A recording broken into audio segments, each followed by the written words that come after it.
अब sir antibiotic की बात हो ही गई है तो पहले एंटीबायोटिक पे बात कर लेते हैं। जैसे अभी हाल में प्रधानमंत्री मोदी का भी कहना है कि हम ओवरडोज़ में एंटीबायोटिक का इस्तेमाल कर रहे हैं। आईसीएमआर की रिपोर्ट ये कहती है कि स्थिति ऐसी आ गई है कि एंटीबायोटिक को कुछ बीमारी पे असर ही नहीं कर रहा है, वो फेल हो रहा है। हम उसको और ऐसा लग रहा है कि आने वाले टाइम में सुपर बग्स की भी समस्याएँ बढ़ सकती हैं। तो क्या इसे माना जाए कि एंटीबायोटिक आने वाले समय के लिए एक नई महामारी हो सकती है? ये हो गई है। हो गई है। हम कई बार अपने जो मरीज़ों को जो सीरियस भर्ती रहते हैं हमारे अस्पताल में, उनके जब हम इन्फेक्शंस का कल्चर भेजते हैं और उसमें रिपोर्ट्स जब आती है कि सेंसिटिविटी की कौन-सी एंटीबायोटिक काम करेगी, तो ज़्यादातर 90% आता है कि ये सारी एंटीबायोटिक्स बेकार हैं, सब रेज़िस्टेंट, रेज़िस्टेंट, रेज़िस्टेंट दिखाता है। तो हम वाक़ई एज़ अ डॉक्टर भी हम परेशान हो जाते हैं कि हम इन इस मरीज़ को दें क्या? तो इसकी समस्या जड़ यही है और ये भारत में बहुत ज़्यादा है कि हमारे यहाँ पे जो एक्सेसिव यूज़ हुआ है एंटीबायोटिक्स का, उससे हमारे बैक्टीरिया जो हमारे शरीर में हैं, जो कॉमनली एनवायरनमेंट में हैं, ये सब रेज़िस्टेंट हो चुके हैं। इन बैक्टीरिया को समझ में आ गया है कि ये एंटीबायोटिक से कैसे बचा जाए। तो उन्होंने उसका रेजिस्टेंस अपना लिया। तो फिर ये बहुत ही खतरनाक है। तो छोटी-सी बीमारी अगर जैसे निमोनिया हुआ, यूरिन में इन्फेक्शन हुआ, छोटी-सी बीमारी भी बढ़ जाती है क्योंकि एंटीबायोटिक्स काम ही नहीं करते। हुँ।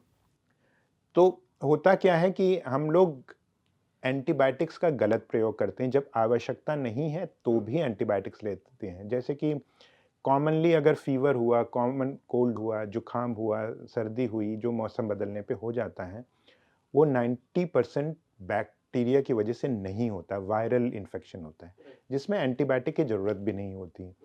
वो 3-4 दिन, 6 दिन या 1 हफ्ते में अपने आप भी जा सकता है। हमें ज़्यादा से ज़्यादा सिम्प्टोमेटिक ट्रीटमेंट लेना है कि बुखार की दवा ले ली, पैरासिटामॉल ले लिया या थोड़ा-सा एंटी एलर्जिक ले लिया। उससे ज़्यादा और किसी भी दवा की आवश्यकता नहीं होती है। लेकिन हम जाते हैं केमिस्ट की दुकान में और उनसे पूछते हैं कि डॉक्टर के पास ना जाके केमिस्ट की कोई दुकान में जाके एंटीबायोटिक कि बता दो कि सर्दी जुकाम हो रही, बुखार हो रहा है, क्या है? तो केमिस्ट बिना प्रिस्क्रिप्शन के वो एंटीबायोटिक्स पकड़ा देता है। वो 2 दिन लेता है मरीज़, थोड़ा बेटर वैसे ही जो वायरल इन्फेक्शन रिकवर करता है, तो वो बेटर फ़ील करता है, तो आधी एंटीबायोटिक गई। अंदर शरीर में जो बैक्टीरिया मौजूद हैं, जो अभी बीमारी नहीं कर रहे हैं, उन तक ये एंटीबायोटिक पहुँची और वो रेज़िस्टेंट हो गए।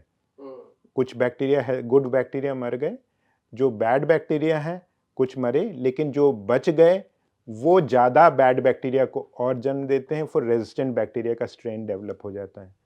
फिर वो सेकेंडरी इन्फेक्शन हो जाएगा, फिर यही पूरा एक बैक्टीरिया दूसरे बैक्टीरिया को वो टीच कर देता है कि कैसे एंटीबायोटिक से बचें। तो एक ये समस्या है एंटीबायोटिक्स लेने का। तो हमें बहुत ज़्यादा ध्यान देना है कि किस बीमारी में एंटीबायोटिक्स की आवश्यकता है, किस में नहीं है। तो एक तो जैसा कि मोदी जी ने भी कहा कि बिना डॉक्टर की सलाह कोई एंटीबायोटिक ना ले। दूसरी चीज़ है केमिस्ट को बिना प्रिस्क्रिप्शन के एंटीबायोटिक्स नहीं देना है। तीसरी बात है डॉक्टर्स में भी अवेयरनेस की बढ़ाने की आवश्यकता है कि हर छोटी-सी समस्या जो कि वायरल हो सकती है, उसके लिए एंटीबायोटिक प्रिस्क्राइब ही ना करें। तो ये कई लेवल पे है। दूसरी बात है इवन फार्म एंटीबायोटिक्स जैसी जो कि पोल्ट्री फार्म में भी यूज़ होती हैं, जो एनिमल्स के लिए यूज़ होती हैं, उससे भी एनवायरनमेंट में एंटीबायोटिक रेजिस्टेंस बढ़ता है। तो उस पे भी गवर्नमेंट को थोड़ा लगाम लगाने की आवश्यकता है। तो ये एंटीबायोटिक की समस्या बढ़ती जा रही है और इवन एक बैक्टीरिया जिसका नाम ही है न्यू दिल्ली स्ट्रेन, वो है? सुपर बग है जो कि इंटरनेशनली उसका नाम न्यू दिल्ली के नाम से दिया गया है। क्यों ज़्यादा यहीं पाए जाते हैं सर? यहीं पे डिस्कवर हुआ था, वो बहुत ही रेजिस्टेंट है इस तरह से। तो ये भारत में समस्या, बड़े शहरों में समस्या और एंटीबायोटिक्स की तो बहुत बढ़ती जा रही है और हम भविष्य में उसका बहुत बड़ा खतरा महसूस हो रहा है। सर एक में म्यूटेशन की भी बात होती है। जैसे हम लोगों ने कोरोना को देखा है, उसमें वेरिएंट बदलते गए हैं। तो क्या एंटीबायोटिक ज़्यादा लेने से बैक्टीरिया भी म्यूटेशन का रूप ले सकता है? बिल्कुल सही कहा आपने। तो एंटीबायोटिक्स जब एक बैक्टीरियल कॉलोनी पे जाता है, असर करता है, तो सपोज़ 100 बैक्टीरिया हैं, तो 90 उसमें मर गए एंटीबायोटिक्स वजह से। जो 10 बच गए, वो और रिप्रोड्यूस करेंगे कि वो फिर रेजिस्टेंट स्ट्रेन करेंगे। तो एक तो वो सिलेक्शन ऑफ द फिटेस्ट जैसा कहते हैं ना, सर्वाइवल ऑफ द फिटेस्ट, तो जो एंटीबायोटिक से बच सकते हैं जिनमें इस तरह के म्यूटेशंस हैं वो बढ़ते जाएंगे, और साथ साथ नए म्यूटेशंस भी आते जाते हैं। तो जैसा कि कोरोना में देखा गया कि एक वेरिएंट से बदला दूसरा आया, ओमेगा आया, और हाँ, ओमिक्रॉन डेल्टा। आया, डेल्टा आया, ओमिक्रॉन आया। इस तरह से एंटीबायोटिक्स में भी बैक्टीरियल वेरिएंट्स बदलते जाते हैं, और उसके कई नए नए स्ट्रेन उत्पन्न होते जाते हैं जो इतने रेजिस्टेंट है कि हमारी एग्जिस्टिंग एंटीबायोटिक्स काम ही नहीं करती हैं।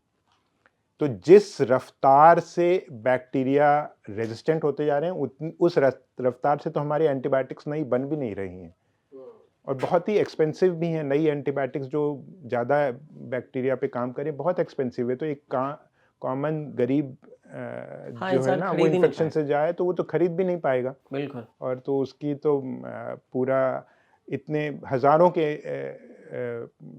रुपए की एंटीबायोटिक्स आती है जो पर डे लगानी पड़ते हैं। तो इस तरह के रेजिस्टेंट बैक्टीरिया में तो बहुत ही दिक्कत हो जाती है। आपके पास सर कोई अभी तक में ऐसा पेशेंट आया है जिसपे आपको समझ में ना आया हो कि यार ये कौन से बैक्टीरिया इसके शरीर में डेवलप हो रहा है, क्या ये म्यूटेंट हो गया या जो पुराने बैक्टीरिया थे वो वेरिएंट बन के नया रूप ले रहा है?